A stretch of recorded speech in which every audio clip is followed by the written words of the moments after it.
ते थांब थांब आता नाही आधी बसून बघा.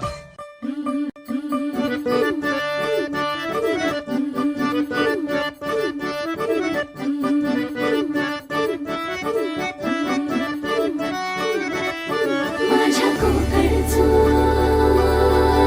बाभारी